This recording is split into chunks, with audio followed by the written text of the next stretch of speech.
नमस्कार साथियों, मैं रजनीश भारती।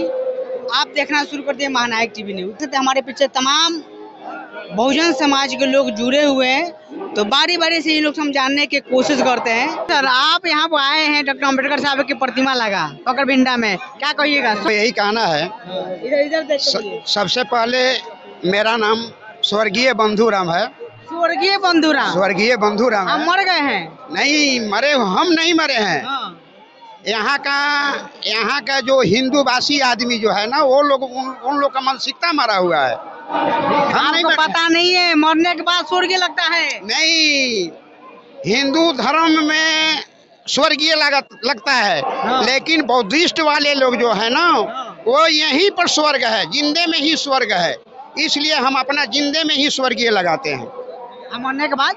मरने के बाद में कोई देखा भी नहीं है। मरने के बाद में आप देखे हैं कि वहाँ स्वर्ग है या नरक है?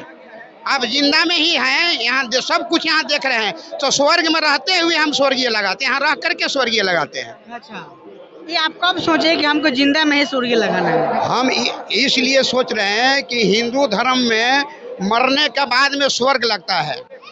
स्वर्गीय अमुक राम, स्वर्गीय अमुक ए, तो स्वर्ग में जब जिंदा में मरने के बाद जब स्वर्ग लगा है, तो उनसे पूछा जाए कि स्वर्ग वो देखे हैं कि वो उनका स्वर्गीय लगाए हैं जो मर गया है। सर, मरने के बाद में ना लोग स्वर्ग में जाता है, आपको जानकारी नहीं है? नहीं नहीं नहीं, ये भूल है आपका, ये भूल है। जिंदा में ही जो अच्छा काम कीजिएगा तो स्वर्ग यही है, खराब कीजिएगा तो नरक यही है। स्वर्ग नरक जो है ना, यही आँख से नहीं देखी जाती है, उसी को ना स्वर्ग और नरक कहा जाता है। आप यहाँ पर देख रहे थे, कहाँ स्वर्ग यहाँ पर नरक है? वो तो नहीं देखा जाता है, इसीलिए नहीं देखा जाता है। वो लोग नहीं जानता है, तबे तो स्वर्ग और नरक बनाया है। लेकिन हम जानते हैं, इसलिए हम जिंदे में ही अपना स्वर्ग लगाए हैं। अच्छा, चलिए। अभी जो हमारा लोग देख रहा है, दर्शक देख रहा है, उन लोगों को क्या कहिएगा? इन लोग के बारे में देखिए, अभी हमारे कमेश्वर जी बहुत से आप बहस कर रहे थे, जो बात कर रहे थे हिंदू धर्म की बात, तो हिंदू धर्म की बात हम बताना चाहते हैं आपसे कि हिंदू धर्म यदि सही चीज रहता और प्रमाणित के साथ में रहता, तो रामायण, महाभारत, गीता, सुख सागर, ये कुरान, ये सारे चीज में लिखा हुआ है कि शूद्र नारी शिक्षा के न अधिकारी। शूद्र नारी शिक्षा के न अधिकारी। जब ये ग्रंथों में ये चीज लिखा हुआ है, तो फिर क्यों शूद्र और नारी के लिए फिर क्यों स्कूल खोला गया? फिर स्कूल में क्यों पढ़ा? हम ये जानना चाहते हैं आपसे। अरे सर, समाज बदल रहा है, दुनिया बदल रहा है, ये डिजिटल हो गया। कौन बात के आप लेके बैठे हुए हैं? समाज तो कब बदला? बाबा साहेब का संविधान जब लिखा गया, तब ये हमारे समाज बदला।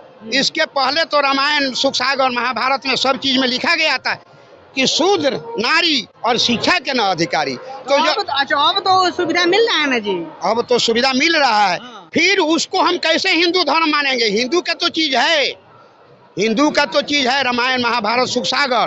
तो आप जो बोल रहे थे, तो उसको हम कैसे सही मानेंगे कि वो हिंदू धर्म है?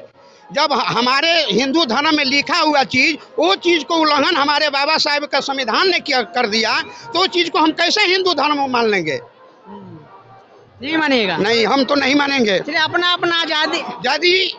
यदि हम मानते, वो चीज को मानते। पढ़े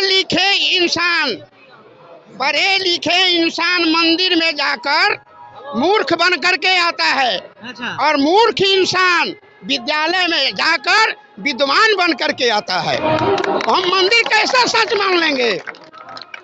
अच्छा। राम यदि मंदिर में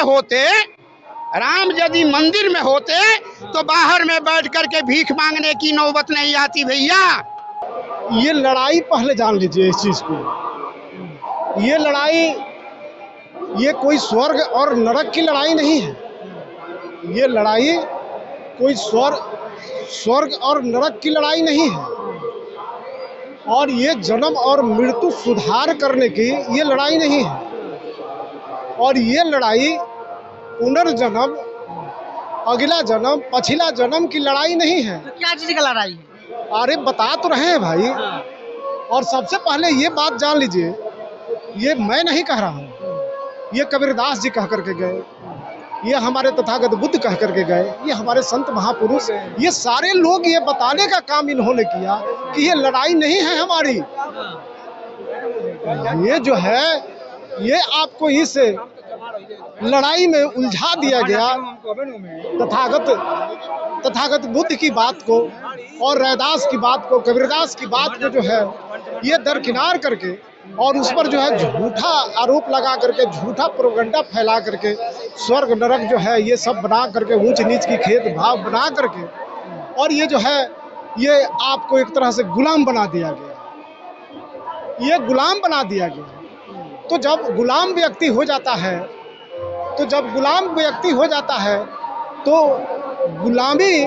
गुलामी के जंजीरों में जो है आपको जकड़ दिया है, वो व्यक्ति तो आपको गुलाम बना लिया, और गुलाम बना करके जो है स्वर्ग में लगे रहिए, नरक में लगे रहिए, ये पुनर्जन्म में लगे रहिए, और जो है इसके बाद में आपको जो है ये नाना प्रकार का जो है अंधविश्वास पखंड में डाल दिया जाता है, और आपकी धरोहर को जो है नष्ट कर दिया जाता है, आपको बताने का काम नहीं किया जाता है। और जितने भी हमारे संत महापुरुष हैं उनकी विरासत जो है समाप्त कर दिया जाता है। तो जैसे हम गुलाम बनते हैं तो ये सब तो हम भूल जाएंगे।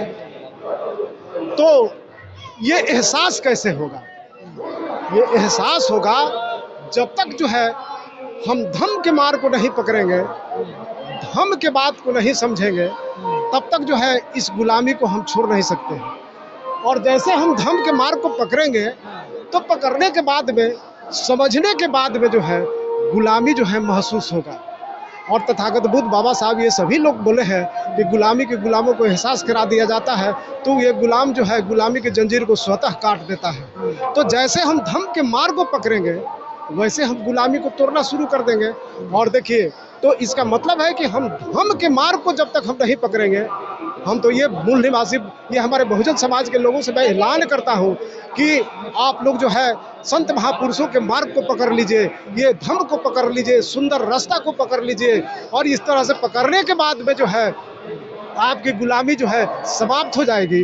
और गुलामी जब समाप्त हो जाएगी तो आपके अंदर जो है ये डर भय खत्म हो जाएगा, और आप अमीर भी हो सकते हैं, आप अमीर भी हो सकते हैं, और आपका जो है डर भय खत्म हो जाएगा, मनुवादियों से लड़ने की शक्ति जो है चौगुना हो जाएगा। तो इसलिए जो कहा गया है कि एक कलम जो है, एक कलम गलती कर सकता है, एक कलम गलती कर सकता है, और कलम के साथ में एक और चीज होता है कि कट पेंसिल जो है, कट पेंसिल से जब हम लिखते हैं तो कभी गलती नहीं करता है। अगर गलती करता है तो एक सुंदर जो है अपना एक दोस्त रखता है, साथी रखता है, ये मार्गदर्शक रखता है, जिसका नाम है ये मिटकौना जो होता है, कट पेंसिल को मिटाने वाला जो मिटकौना होता है।